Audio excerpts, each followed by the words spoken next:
We took most of the codes, right? And then we made some changes actually. Spence made some changes. And we didn't use stack for anything. We changed everything to memory. Like we're storing everything in memory, and basically we didn't use stack for anything. And we only did constants, like what constant we did? Zeros. Zeros, 10, 100. Yeah, for the math part, and then for the input character things, we did basically what was in the book. But then for the math part, we changed most of the stuff and Spence did most of the stuff. Yeah. And let's see, we also copied everything from the notepad and put it into an Excel file, and then put all of the memory locations, if that's the right word, all the lines, so we could, if we made any changes in the code, it would shift lines up or down, and then that would change where you had to jump to, like which lines and stuff like that. And so you couldn't tell that just using the notepad because it was all blanks. So you put it in Excel and you number it all. Then you can, when you move the lines, you can tell where you need to jump a lot easier. And let's see, yeah, Antoinette covered that. We got rid of a stack because we don't really use that. We just change everything into memory. And we used most of Holtzberline's code and just made our own adjustments. And we got it to work. So. Woo! Okay, so the microcode, we went through it and we found a bunch of mistakes in Simon's microcode. In Simon's microcode as well as Holtzberline. And what Sean just suggested was that we started fresh from scratch. So what we did was we entered in Holtzberline microcode in Excel, and Simon's also in Excel, and then compared them, and then we're looking for all the mistakes and try to replace them. And basically, we just went through. We changed all the changes from Holtzberlines that Simon made. Figured out why he'd done those, and then we figured out anywhere else changes like that were needed. And then we went through and we compacted the code. Both Holtzberline and Simon left lots of open space in case changes needed to be made. But since we had what we consider a final version, we went ahead and deleted all those lines and relined things and lined things back up so that all the jumps lined up correctly. So Sean, like, what was the one error that was that one with the M return jumps? Well, actually, I found out what was happening was we were jumping to the 04 location rather than the 03 in a number of cases, which 03 is the line that increments PC, so it's kind of important, and yeah. we weren't jumping to 03 when we should have been. So that was the main change Simon made. And another thing we're working on right now, last thing we're gonna do probably is one of the subroutines has an increment call at the end of it, and we think it'd be better just to eliminate that line and then have an 03 call following the subroutine rather than an 04. So how are your changes going to affect our program? Well, hypothetically, it shouldn't affect it at all. It's good to know. It should be the same. There's talk of a new opcode, which we have plenty of room to add in. I have actually we're just editing the one opcode we have, and I'll show you what it is. We're editing get jar so it doesn't emulate to the screen right So away. that's all we need to do. Yeah, it's really easy. It's just one. So we're just doing that. Cool. Let me clean my hair.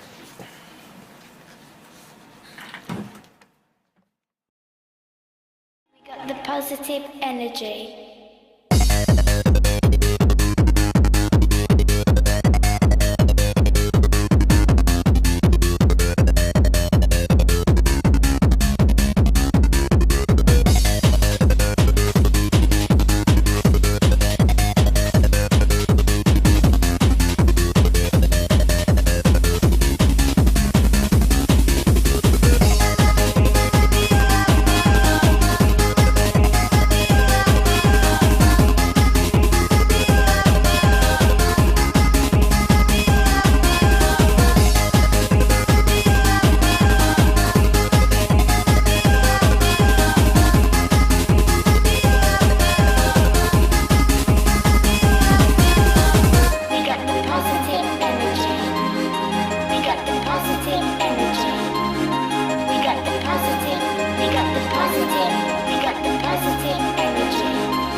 Okay, now as a sort of wrap up to this video, we'll be giving you tips and hints for debugging and general working of the computer.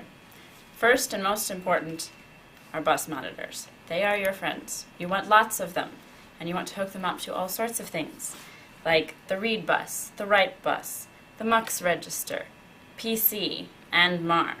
So, there's a little tip, and you can take a look. This is a very nicely done bus monitor.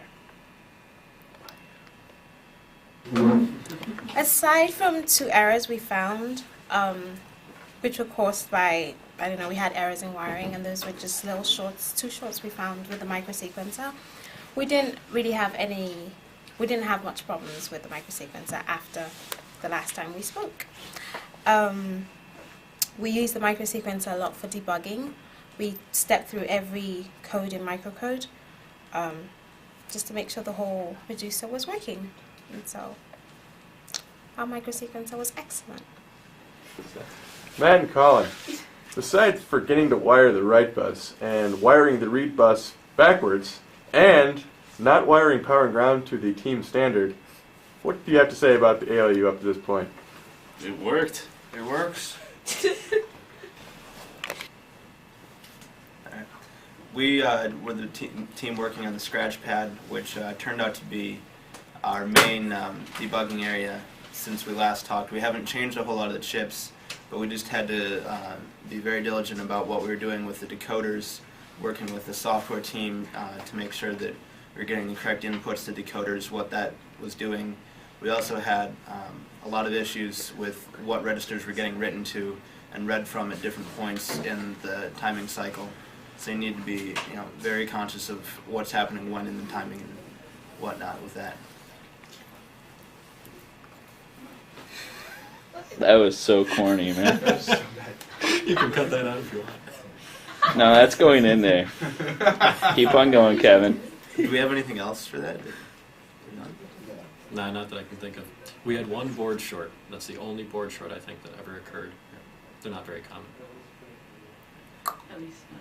And one other thing to consider with the scratch pad is we were half thinking about changing AC and BR to 8-bit registers or 273s, since we were having problems with the way that they're set up right now. It does work as we had it set up now, but we thought it'd be a little bit easier just to do it with 273s instead of the pair of 670s. It'll take up more space, but it'll be more reliable and easier to debug. Hi there. These are our happy wires here. They're happy. And I, as well as being the team leader, I worked on the main memory input-output section of meDEWsa, and they're very happy right now. All right, turn it off. This is not. I don't think probably. Okay, I'm going to talk about the main memory and what we've input-output since the last time we videoed, and I think the main thing that we've changed from that point was the integration between the read and write decoders and the UART and EEPROM and static RAM. There's a lot of timing that has to go on in your timing diagram that considers when do you read from the memory and when do you write to the UART, when do you write to the screen, that type of thing. How do you use CDAV in coordination with the whole meDEWsa instead of Lab 8? And that's where your main considerations going, and also being very careful with your wiring of your fast clock.